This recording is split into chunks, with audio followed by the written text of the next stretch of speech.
Have you ever tried to get more budget for content marketing activities, only to have your CEO, CMO, or CFO tell you, Ooh, yeah. I'm gonna have to go ahead and sort of disagree with you there. well, on this episode of How to SaaS, we're going to show you how you can get more funding for content marketing. Are you trying to figure out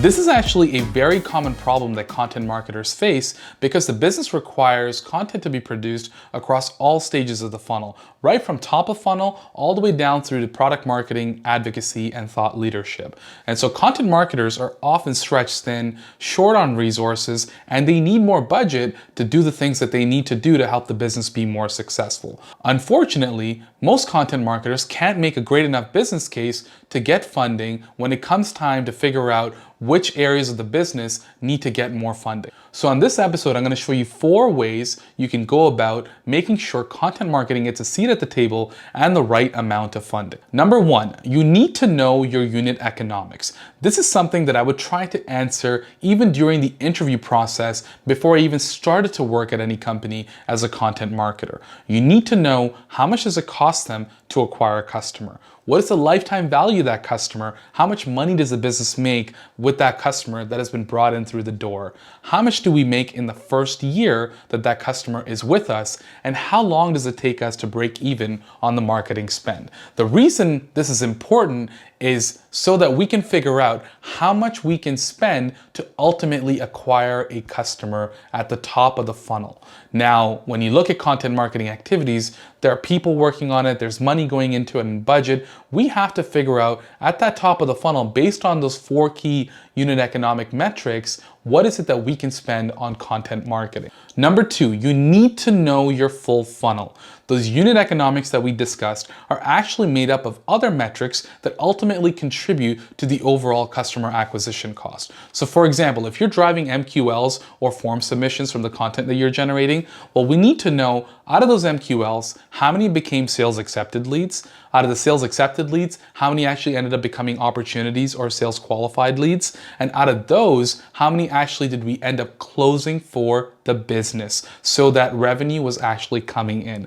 This is something that a lot of content marketers miss, is they get caught up in the top of funnel metrics, whether it's visitors, form submissions, or MQLs, and then they think that their work is done and the rest is the sales team's problem. Unfortunately, that's not really the case when it comes time to decide where budget should be given. If you can't prove that a blog post visitor actually ended up becoming a closed won deal, you're not really proving what the value of content marketing is for the business. That's why knowing these numbers can go a long way to helping us get more budget for content. Because what we need to know is how many leads do we need at the top of the funnel to drive to close deals to support other areas of the business. And this is where all different departments can start working together as a team instead of an adversarial relationship where marketing throws its hands up and says, I brought in the leads, but sales is not closing them. And then sales says, well, the leads you're bringing in aren't good enough. Instead, if we work as a team and track the leads all the way down through the funnel, we can be on the same side and drive the business forward. Number 3, you need to know your acquisition model.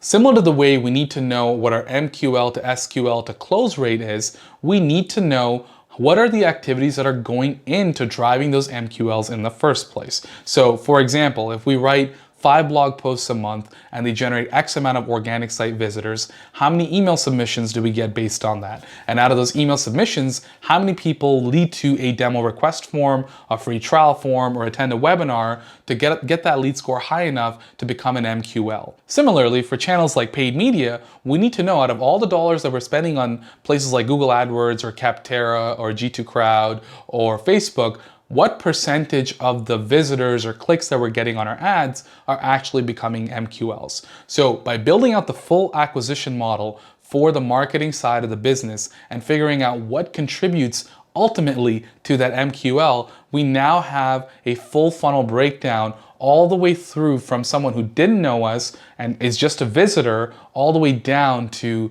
an SQL to closed won. And that full story goes a long way in helping us get more budget for content because it helps us figure out how much investment content needs to make in order to make the impact that is expected from the marketing team. And number 4, this to me is the most important piece of advice in this video, which is you need to be able to think at least 2 levels higher than what your current role requires of you. The reason for this is that your CMO, CEO, CFO, these guys don't want to constrain your budget. Nothing would make them happier than to give you more budget if you can actually drive the business forward. They want to grow the business just as much as you do. What they're trying to figure out is, we have limited resources, where should we put those dollars, right? So for your role, your responsibility is to help them understand, out of all the items that they can potentially invest into, content is one of the places where they can invest because it's going to deliver ROI. On your side, what you need to do is figure out how you can make the best business case to help them make the right decision. And then hopefully, if content is the right place to invest, they will do so. That's it for today's episode, guys. Thanks for watching. If you have any questions or comments, leave them below and be sure to like, follow, and subscribe wherever you're watching this. Thanks a lot, and I'll see you next time.